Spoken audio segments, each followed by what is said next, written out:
Bien, habíamos dicho que el desarrollo era un proceso que se llevaba a cabo en etapas de las cuales nos vamos a ocupar más la próxima semana, pero que ya vamos a nombrar, que son la fecundación, en la que se forma el huevo cigota, la segmentación, en la que este huevo cigota se divide en células cada vez más pequeñas y muchas células con dos estadios, el estadio de mórula, macizo, y el estadio de blástula, hueco, la gastrulación, en la que se forman las tres hojas embrionarias, ectodermo, mesodermo y endodermo, y la neurulación, en la que empieza la formación de los diferentes órganos y sistemas, uno de los primeros de ellos el nervioso, por eso neurulación, la organogénesis, que sería la continuación de la formación de estos sistemas, la histogénesis basada en la diferenciación ya de los tejidos dentro de esos órganos, y luego el desarrollo y crecimiento que siguen durante la vida postnatal. Bien, durante estas etapas, las células se van haciendo cada vez más diferenciadas. Luego vamos a ver qué son esto de las células diferenciadas. Pero primero, antes de meternos con las etapas, vamos a ver los procesos. Los procesos pueden ocurrir en las distintas etapas. Hay procesos que son bastante característicos de una etapa. Por ejemplo, los movimientos son característicos de la gastrulación, pero también hay movimientos en la neurulación y en la organogénesis. Entonces, los procesos ocurren en las distintas etapas y es lo que vamos a analizar en esta parte. Y es la respuesta ya a cómo, cuando se empezó a hacer la embriología experimental, los embriólogos ya empezaron a ver no qué pasaba, sino cómo pasaban los eventos del desarrollo. Y es lo que hoy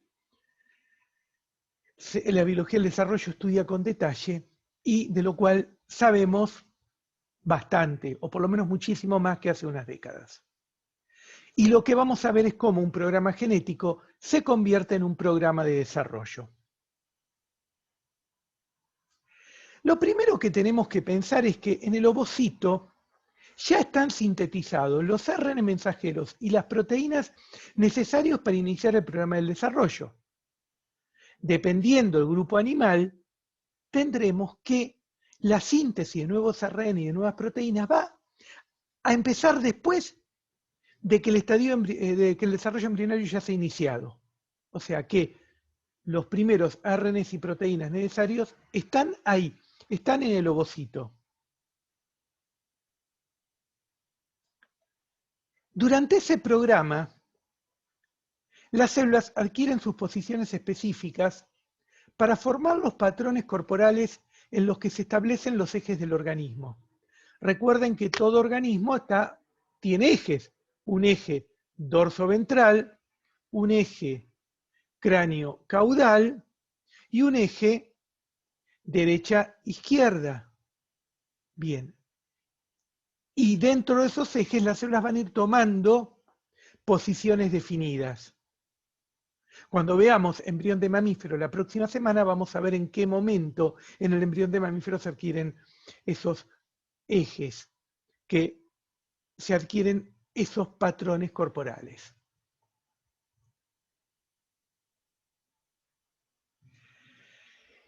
¿Y cuál es el final de todo esto? Que justamente el organismo tenga su forma final, la que caracteriza a la especie. Eso es la morfogénesis, la adquisición de la forma. Y la morfogénesis se consigue a partir de todos estos procesos que vamos a ir viendo ahora. ¿Cuáles son esos procesos? Podemos darle diferentes nombres o incluir otros, pero por una cuestión de simplicidad didáctica vamos a dividirlos en diferenciación celular, inducción embrionaria, proliferación celular, movimientos celulares que solo se dan en los embriones de animales, y eso es una diferencia con lo que ocurre con las plantas. reconocimiento y adhesión celular, muerte celular, y podemos agregar la dilatación directa, que puede considerarse como un proceso aparte. Algo interesante es que están interrelacionados. Por ejemplo, la inducción embrionaria suele ser el que desencadena a todos los otros. Los movimientos celulares terminan cuando una célula reconoce a otra y se adhiere. O sea que hay una interrelación entre estos procesos. Por ejemplo, la proliferación y la muerte tienen que estar coordinadas para que no haya ni un exceso de crecimiento ni una disminución del crecimiento normal.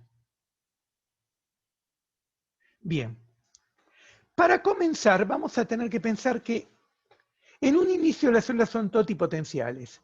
El cigoto es una célula totipotencial. Vamos a ver en mamíferos que las primeras células que se forman también son totipotenciales. Pero estas células van sufriendo restricciones. Por ejemplo, en un momento ya sufren restricciones y ya son células pluripotenciales, o sea, pluri, que tienen mucha potencialidad, pero no toda. Y pueden originar, por ejemplo, cualquier componente mesenquimático. Luego van sufriendo distintas restricciones y, por ejemplo, ya podrá formar nada más que algunos grupos de células mesenquimáticas hasta que restringen las demás potencialidades y terminan pudiendo ser, terminan siendo células ya bien diferenciadas. Por ejemplo, es célula muscular lisa, o sea, miocito liso, y no es otra cosa. Acá tenemos el ejemplo, el cigota totipotente, cuando en el blastocisto se forman dos partes, trofoblasto y embrioblasto, como vamos a ver la próxima clase. El embrioblasto va a poder originar casi todo, pero no placenta, por ejemplo. Va perdiendo potencialidades y, por ejemplo, ya es una célula multipotente que podrá originar distintos componentes del sistema nervioso. Pierde más potencialidades y ya es un progenitor neural. Sigue perdiendo potencialidades y ya va a ser un progenitor neural que va a poder dar únicamente algunos tipos de neurona. Y ya no se divide más y, por ejemplo, se diferencia en una neurona estrellada de la médula espinal o en una neurona de Purkinje del cerebelo o en una neurona bien específica. Y acá, para hablar de diferenciación celular, vamos a acordarnos del experimento de Gardon y la pregunta es, ¿por qué las células son distintas entre sí? ¿Por qué ocurre la diferenciación celular? Y básicamente ocurre porque hay una expresión génica diferencial. Porque por más que todas las células tengan los mismos genes, en algunas células se expresan unos genes y en otras se expresan otros. ¿Y qué es la diferenciación celular? Es un conjunto de cambios que llevan a una célula a adquirir estructuras y funciones específicas y por lo tanto a convertirse en un tipo celular especializado. Por ejemplo, una célula muscular va a adquirir la forma alargada, va a adquirir la presencia, si estamos hablando de una célula muscular estriada esquelética, la presencia de las estriaciones formando los sarcómeros. Va a tener cambios bioquímicos, va a expresar moléculas que en otros lugares no se expresan, como ciertos tipos de miosina o las proteínas que regulan el calcio a nivel muscular.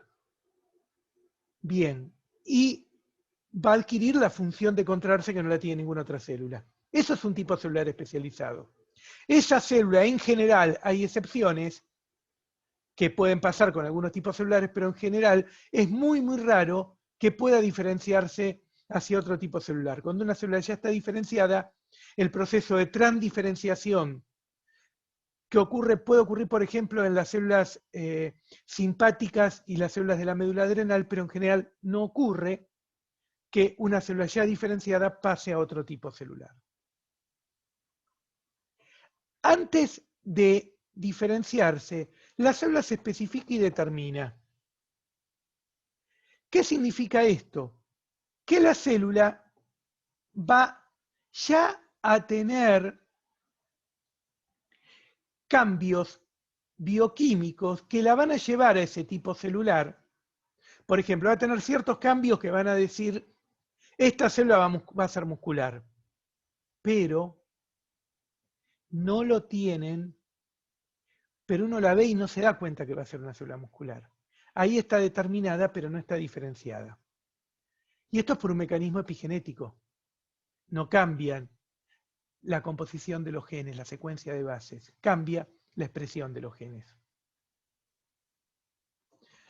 Como decíamos antes, las células se diferencian tanto en lo morfológico, como en lo funcional, como en lo molecular. En realidad, primero tiene que haber una diferenciación molecular, y luego vendrán los cambios morfológicos y funcionales.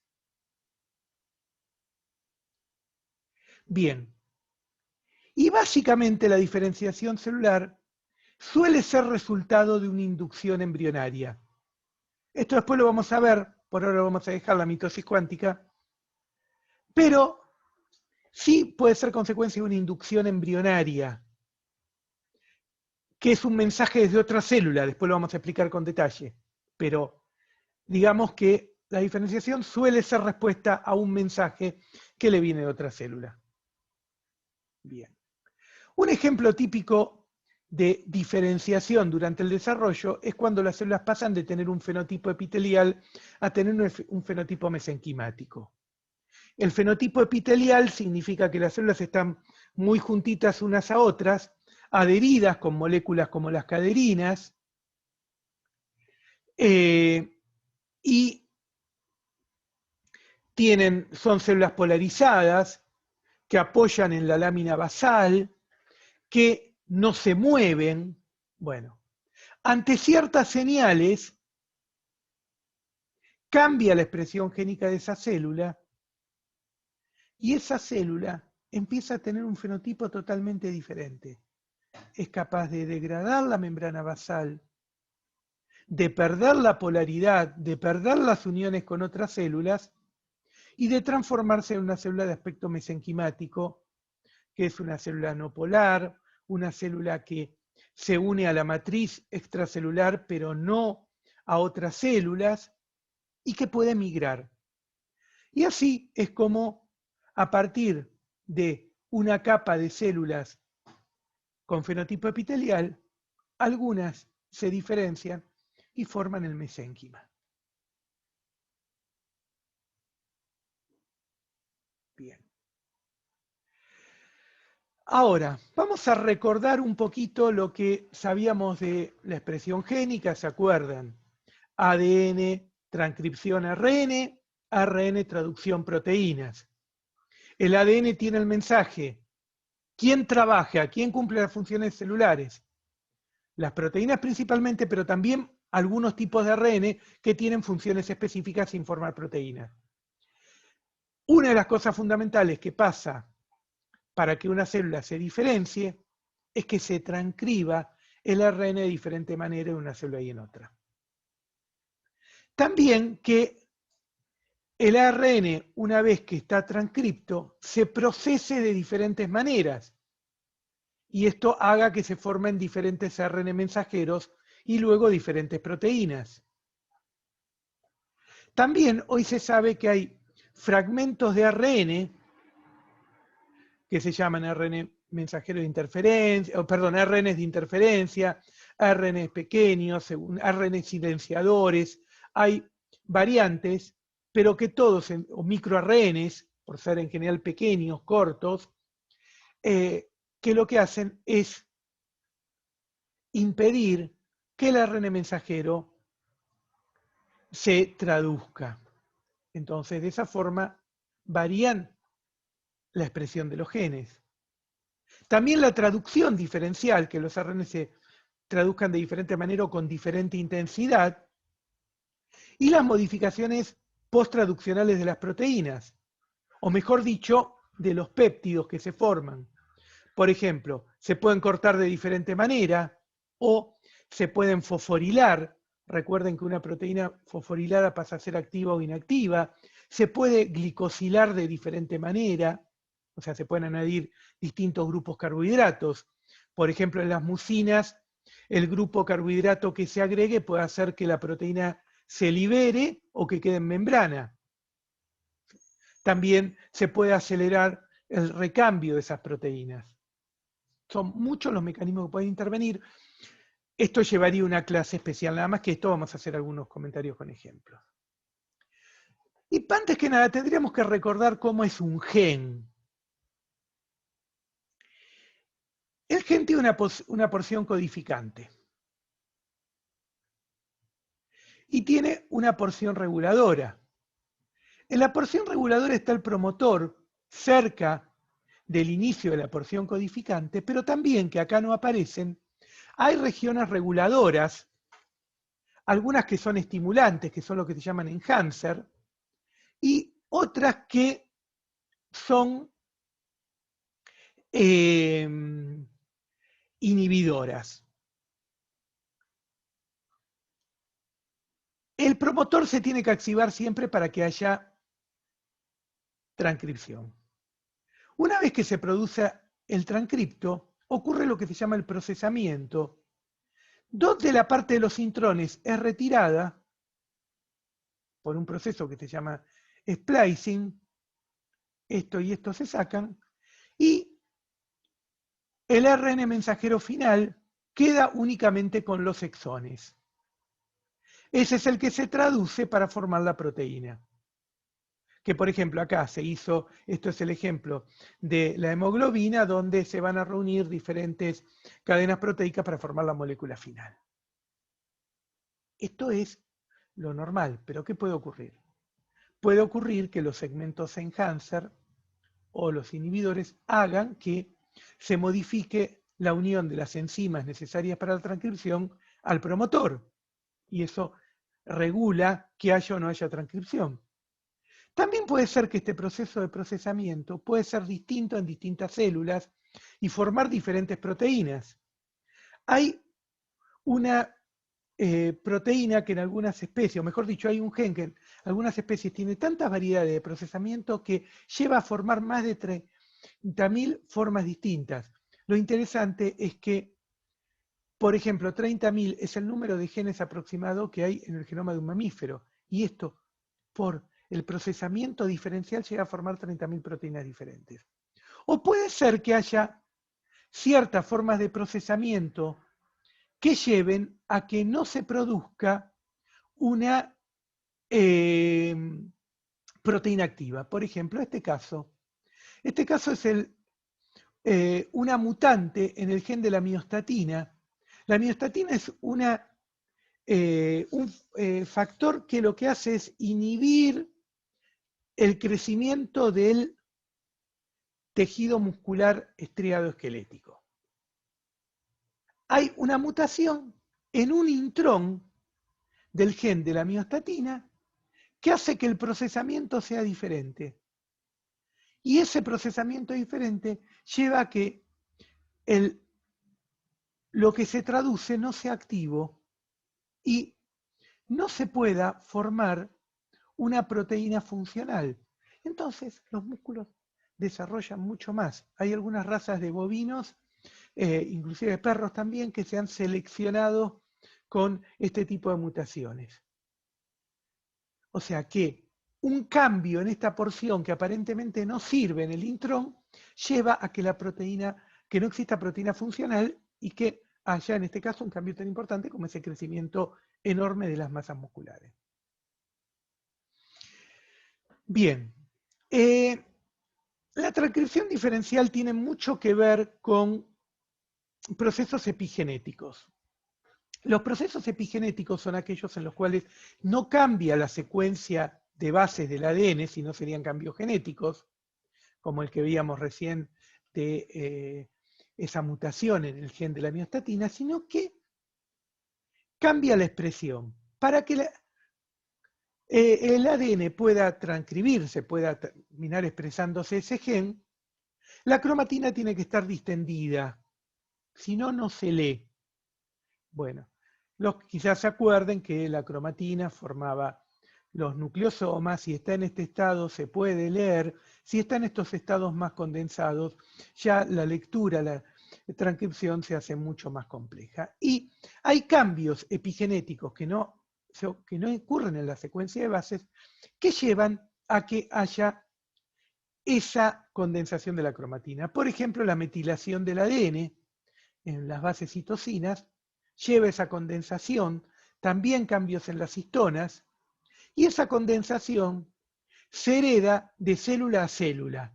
Entonces, si una célula intestinal tiene ciertos genes, la cromatina está condensada, no pueden leerse, no pueden transcribirse, y otros que está distendida, que sí pueden leerse, transcribirse, las células hijas tendrán los mismos genes que se expresen o no.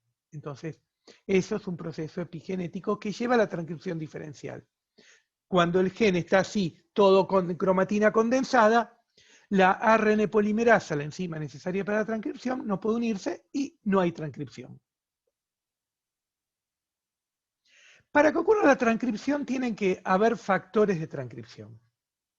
Los factores de transcripción basales están en todas las células y son necesarias para todos los genes.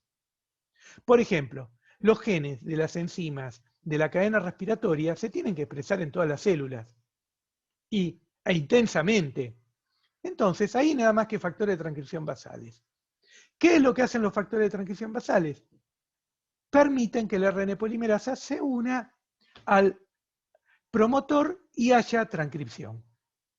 Los específicos lo que van a requerir, mejor dicho, lo que van a hacer es unirse a las porciones reguladoras.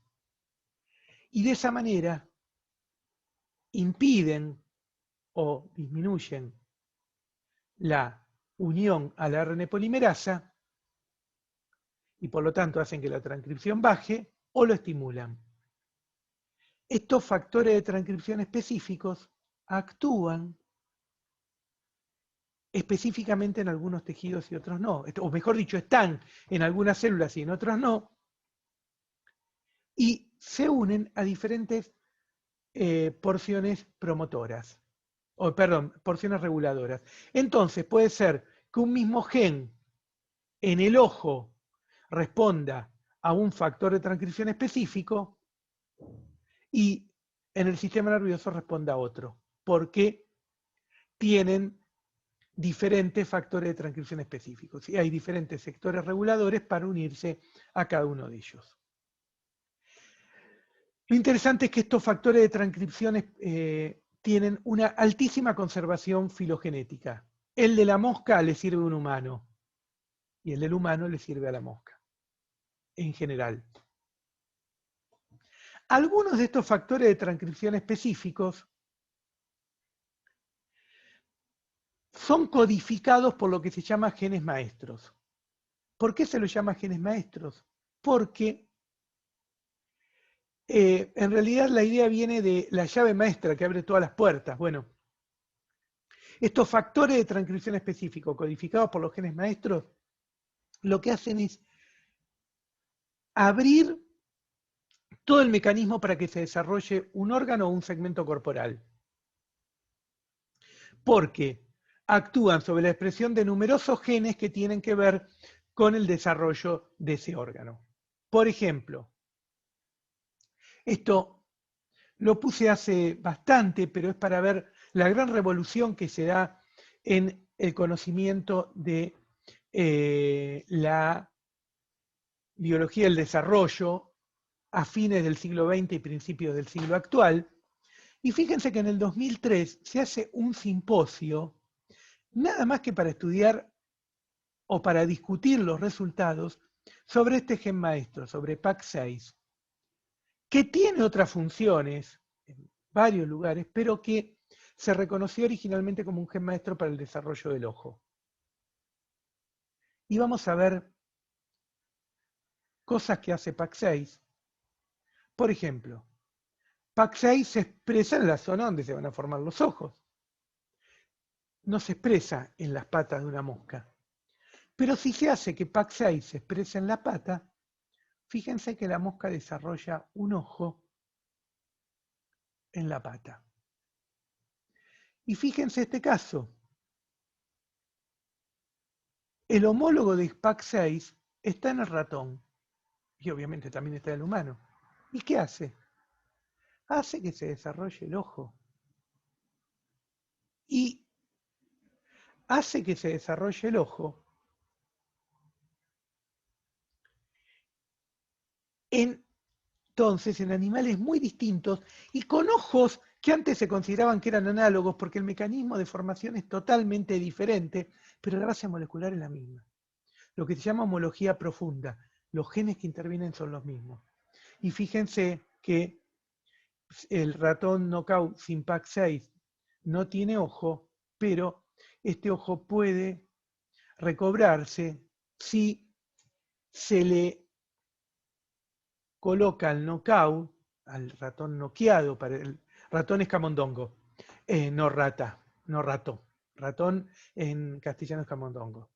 Ese camondongo noqueado, knockout, si se le inserta el gen PAC6 de la mosca, desarrolla ojo.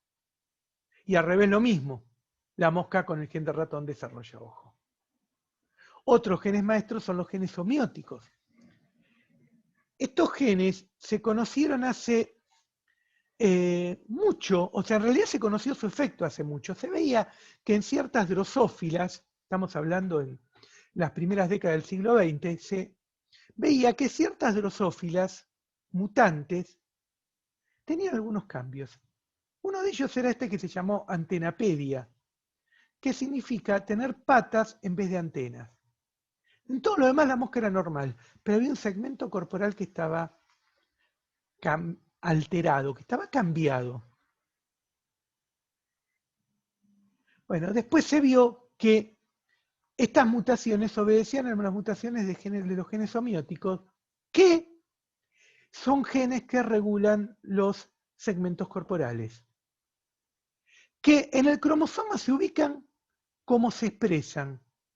Por ejemplo, este que se expresa en caudal está al lado de este que se expresa un poquito más adelante y al lado de este que se expresa todavía un poquito más adelante y más adelante está este y este hasta que llegamos a los que se expresan en la cabeza. Lo curioso y lo que fue realmente una revolución fue cuando se vio que en el ratón ocurría algo parecido, que los genes tenían sus homólogos, que se ubicaban de una forma más o menos parecida en los cromosomas y que además eran en muchos casos reemplazables. También hay mutaciones homeóticas que, por ejemplo, hace que se tenga vértebras torácicas donde debiera haber lumbares, por ejemplo.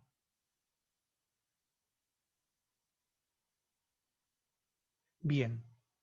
Bien, y a partir de eso se pudo estudiar bien cómo eran los genes que se iban expresando en la mosca, en Drosophila melanogaster, y cuáles eran los cambios que iban generando la mutación. Esto generó realmente una gran revolución, más cuando se vio que muchos genes, Wilders, Hedgehog, por ejemplo, son fundamentales para el desarrollo de todos los animales, que son genes que aparecieron en el inicio de la evolución de los animales e inclusive algunos un poco antes. Bien. Entonces, esa expresión génica diferencial de la que podríamos hablar mucho más, que es responsable, por ejemplo, de que nuestros ejes dorsal y ventral sean con sistema nervioso dorsal, sistema digestivo ventral, y en la mosca sea al revés. Los genes que intervienen en la mosca y en el mamífero son homólogos, lo que pasa es que se expresan al revés. Los que se expresan dorsal en la mosca se expresan ventral en vertebrados y viceversa. Bien, entonces la expresión génica diferencial lleva a la diferenciación celular y lleva a que de este embrión todavía totipotencial terminemos teniendo, por ejemplo, células epidérmicas, células dérmicas, células de las glándulas sudoríparas, etc. Bien. Sin embargo, hay una cosa fundamental que debemos tener en cuenta. No todos son los genes. A veces el decir que todo está en los genes es una forma hasta de manipularnos, porque nos dicen, todo está en los genes, bueno, no podemos cambiar, ya está todo, no hay forma de mejorar. Y no es tan así. Hay muchos factores que tienen que ver con el ambiente y eso hace también que haya que cuidar muchísimo a las madres, en el caso de los mamíferos, o a los huevos, en el caso de los animales ovíparos, por ejemplo, de los contaminantes ambientales. Una de las sustancias más viejas en la naturaleza, una de las familias de sustancias más viejas en la naturaleza, son los receptores de estrógenos y las sustancias similares a los estrógenos. Están en las plantas, por eso, por ejemplo, la soja o los tréboles tienen acción estrogénica, porque tienen moléculas muy similares a los estrógenos que activan a los receptores de estrógeno. Entonces, todos esos factores pueden hacer que el desarrollo se vea alterado porque generan cambios epigenéticos, cambios en la expresión de los genes durante el desarrollo. Bien, y hay casos extremos, por ejemplo, la temperatura puede hacer que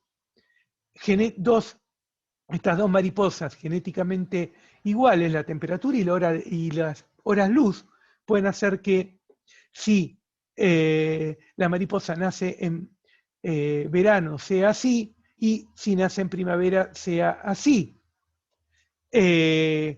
Esto tiene que ver con cómo le resulta más fácil mimetizarse con el ambiente, o sea, se seleccionó cierta característica porque sobreviven con más facilidad y este caso es muy llamativo porque es el caso de unas orugas que, según el momento que nazcan, tienen morfos, formas diferentes. Estas orugas se alimentan del roble y si eclosionan en primavera, se parecen a las flores del roble. Entonces viene un pájaro volando y no se da cuenta que hay una oruga para comérsela. En cambio, cuando no hay flores, llamaría la atención. Entonces, cuando nacen en verano, semejan a ramas del árbol. Bien, y hay casos extremos donde, según este organismo, que según donde caiga al nacer, tendrá un fenotipo masculino, o sea, desarrollará el sexo masculino, el macho vive simbióticamente en los órganos reproductivos de la hembra, o desarrollará el fenotipo femenino. La presencia de estas probóscides femeninas es lo que desencadena que nazcan más machos o más hembras. Fíjense, acá se puso la relación macho o hembra si están en agua de mar pura, que hay muchísimos más machos, y si se agregan fragmentos de probóscide de hembra, hay sustancias que hacen que el fenotipo desarrolle masculino. O sea, los genes son los mismos. El efecto del medio ambiente es muy importante. Bien. Ahora dijimos que uno de los mecanismos por los cuales se llegaba a la diferenciación era la inducción. ¿Y qué es inducir? Inducir es generar un cambio. Si alguien le dice a ustedes, no estudien más, esto es aburrido, lo está induciendo a que ustedes generen el cambio. La respuesta de ustedes puede ser irse a mirar la televisión. Bueno, ahí alguien los indujo. En la inducción embrionaria hay una población de células que produce factores que actúan sobre otra. ¿Y qué es lo que modifican de esta? La expresión génica lleva a la expresión génica diferencial. Y secundariamente, ¿qué modifican? El destino. La pueden inducir a que se diferencie, a que prolifere, a que se muera, a que se mueva, etc. Y la inducción necesita siempre de un inductor y un inducido. El inductor va a liberar un factor que va a actuar sobre el inducido y el inducido va a cambiar. Estos factores pueden intervenir de diferentes formas, o pueden, mejor dicho, ser transmitidos de diferentes formas. Por ejemplo, puede ser yuxtacrino, donde las células contactan entre sí, el mensaje es directamente por contacto, por proteínas de membrana de ambas células. Puede ser paracrino, donde la célula A produce factores para los cuales la célula B tiene un receptor, y esta célula B va a responder a esos factores, cambiando, siendo inducida. También puede haber mecanismos autocrinos, donde la célula tenga receptores y el mensaje sea propio, digamos, pero no es una verdadera inducción. Puede ser endocrino, pero el endocrino necesita que haya un sistema circulatorio. Entonces, en los primeros momentos del desarrollo no va a intervenir, después sí. ¿Y cuál es el resultado de la inducción? El cambio en la expresión génica que puede llevar a la diferenciación, proliferación, desplazamiento, reconocimiento y adhesión o muerte. O sea, es decir, puede llevar a cualquiera de los cambios en los otros procesos del desarrollo que estamos viendo. Hay inductores que son paracrinos, como ya dijimos. Dentro de ellos hay peptídicos, como los factores de crecimiento, los growth factor, que existen muchísimos. Piensa en lo siguiente, yo empecé a hablar de este tema, esta clase, esta palestra, la di en mi facultad por primera vez en cerca de 1990. No tenía canas, la barba no era blanca, ni los pelos tampoco.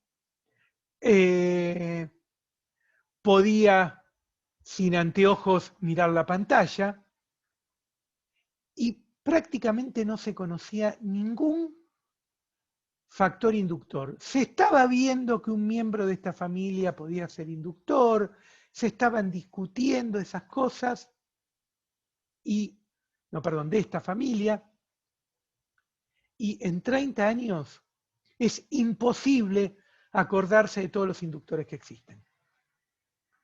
Dentro de los factores de crecimiento son muy importantes la familia del factor de crecimiento para fibroblastos, fibroblast growth factor, los bone morphogenetic proteins, las proteínas morfogénicas de hueso, la familia Hedgehog, por ejemplo Sonic, que se abrevia SHH, e Indian, el WNT. Estos son de los más importantes. Como esteroides, el ácido retinoico que es un inductor esteroide muy, muy importante en la formación del sistema nervioso, por ejemplo. Si son peptídicos, los receptores van a ser receptores de membrana. Si son esteroides, los receptores van a estar adentro de la célula, y cuando se unen al ligando, en este caso al ácido retinoico, por ejemplo, se transforman en factores de transcripción activos. Otros pueden ser yuctacrinos, como decíamos, que actúan en uniones célula-célula, y ahí lo más importante es lo que se conoce como interacciones Notch-delta, que son fundamentales, por ejemplo, en la formación del sistema nervioso, que hacen que una célula se diferencie a neurona o a glía. Luego, por ejemplo, el ácido retinoico puede intervenir en qué tipo de neurona es, o algunos BMP también. Bien, las inducciones pueden ser primarias, donde una población celular A induce una B. Puede ser secundaria, cuando a su vez esta B induce una C. O puede ser complejo de orden múltiple, donde existen inducciones recíprocas, en que A induce a B, B induce a C, C induce de nuevo A induce a D, y así se hace toda una red de inducciones. Por ejemplo, dentro de las inducciones primarias está la inducción que hace la notocorda para que a partir del ectodermo se forme el tubo neural. Ese es un ejemplo de inducción primaria, directa. Esto ya lo habíamos visto. Ya habíamos dicho que los peptídicos tenían receptores de membrana, los lipídicos tienen receptores intracelulares, y acá hay dos términos muy importantes. Cuando hablamos de inductores múltiples, son la mayoría de los inductores. La mayoría de los inductores intervienen en diferentes procesos. Por lo tanto, estos inductores van a generar diferentes respuestas en diferentes sitios del organismo o en diferentes momentos del desarrollo. Y los morfógenos, que los vamos a ver en un minuto, son inductores que actúan por gradiente de concentración. Acá tenemos un ejemplo de inducción, que ya lo habíamos visto en la parte histórica cuando hablamos de Spemann. Si le sacaban la cúpula óptica que iba a formar la retina de un lado, de ese lado no se formaba cristalino. Bueno, y hay inducciones recíprocas, porque a su vez el cristalino en formación actúa para la diferenciación de la retina. Y después ellos también actúan sobre la formación de la córnea, y ahí se dan toda una inducción de orden múltiple. Y aquí está mostrado cómo se sabe hoy que ciertas moléculas específicas, como algunos miembros de las familias de los factores de crecimiento para fibroblasto y de los BMP, son los inductores que hacen que, si se agregan esas sustancias, aunque no esté esta cúpula óptica, el cristalino se forma igual. O sea, poco a poco se van descubriendo los inductores, y esto es muy importante para pensar en un futuro en que se establezca la regeneración de órganos o la generación de órganos artificiales. Bien. Un inductor muy interesante, Sonny Hedgehog. ¿Qué hace Sonny Hedgehog?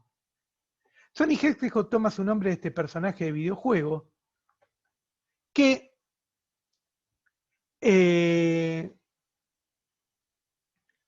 la característica que tiene es que puede que la mosquita mutante de Sonny Hedgehog tiene estas espinitas que recuerdan a el personaje del videojuego. ¿Y por qué aparece este cíclope? Porque el ratón noqueado para Sonny Hedgehog es cíclope. Y tiene el mismo fenotipo.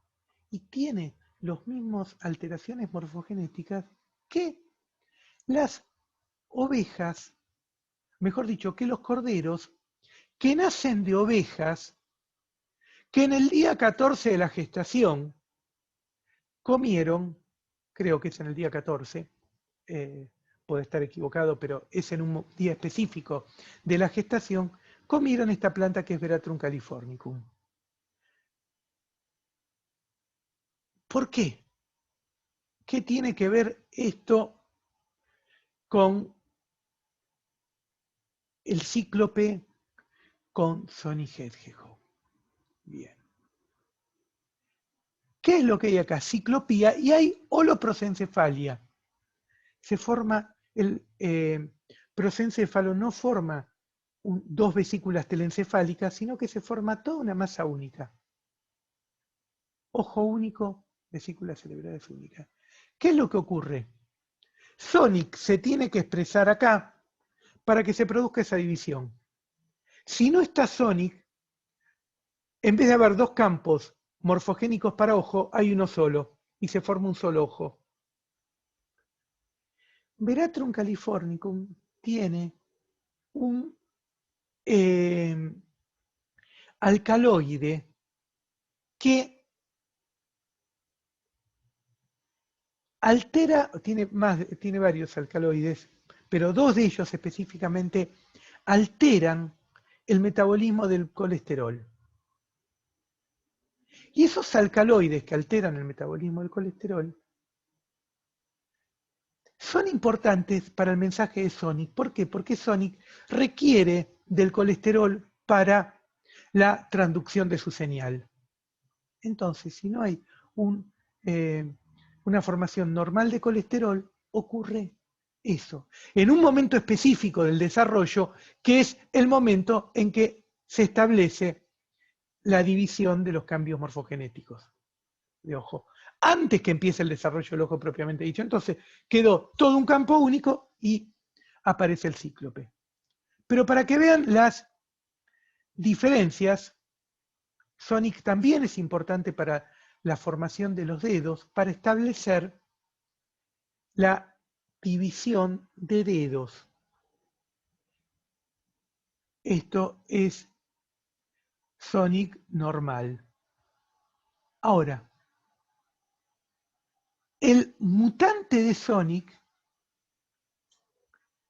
un mutante de Sonic que se sobreexpresa, genera esto.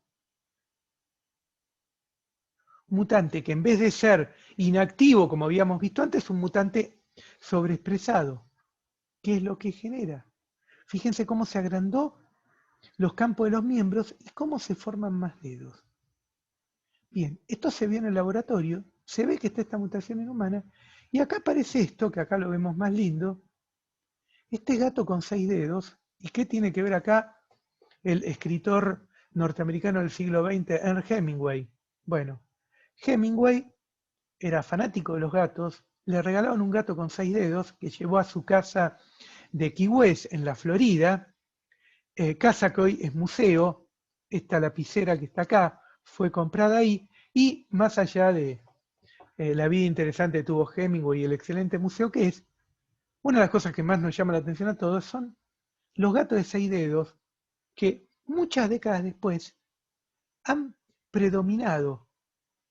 Ese macho que le regalaron a Hemingway fue el iniciador, obviamente ha habido endocría muy marcada, y fue el iniciador de estos gatos de 6 dedos que prácticamente son la gran mayoría de todos los gatos que hay en esta casa. Esa mutación no debe ser muy ventajosa para la supervivencia, por eso no se mantiene en la naturaleza, pero aquí, donde el cuidado humano fue muy importante y también se ha seleccionado muchos y se continúa seleccionando muchas décadas después de la muerte de Hemingway, que es parte de la tradición y de los intereses que tiene esta visita. Bien. Otro inductor, WNT, es fundamental para que se formen los riñones y los órganos sexuales. Fíjense lo que pasa si WNT no se expresa. Miren que prácticamente el tamaño que toman los riñones. Hay mutantes humanos de WNT que tienen severos problemas renales incompatibles con la vida. Bien. Dijimos que algunos inductores actúan como morfógenos. ¿Qué significa que actúan como morfógenos? Que se difunden desde la célula que lo forma, se difunden, y obviamente las células que están más cerca van a saturar sus receptores. Fíjense, esta célula está totalmente saturada. Esta tiene menos. Y esta tiene menos todavía. Ya acá no va a haber nada. ¿Qué va a ocurrir? Esta no va a tener ningún, la que no aparece acá, no tendría ningún efecto inducido, o sea, no sería inducido. El efecto inductor no existiría porque no lleguen moléculas. Esta va a tener una diferenciación. Vamos a suponer, estoy dando un ejemplo cualquiera, que tan lejos se diferencia a células hematopoyéticas. Con más mensaje se diferencia a tejido muscular. Y con más mensaje todavía se diferencia a tejido óseo. O sea que las formas en que esas células van a tomar el patrón de diferenciación que van a tomar tiene que ver de la concentración. Cuando un inductor tiene la capacidad de generar ese efecto, se dice que es un morfógeno, porque es fundamental para que se establezca la forma. Fíjense cómo se ahorra mensaje. Un mismo inductor puede inducir respuestas múltiples según el grado de concentración. Y nos vamos a detener acá para la que va a ser la última parte de nuestra primera clase.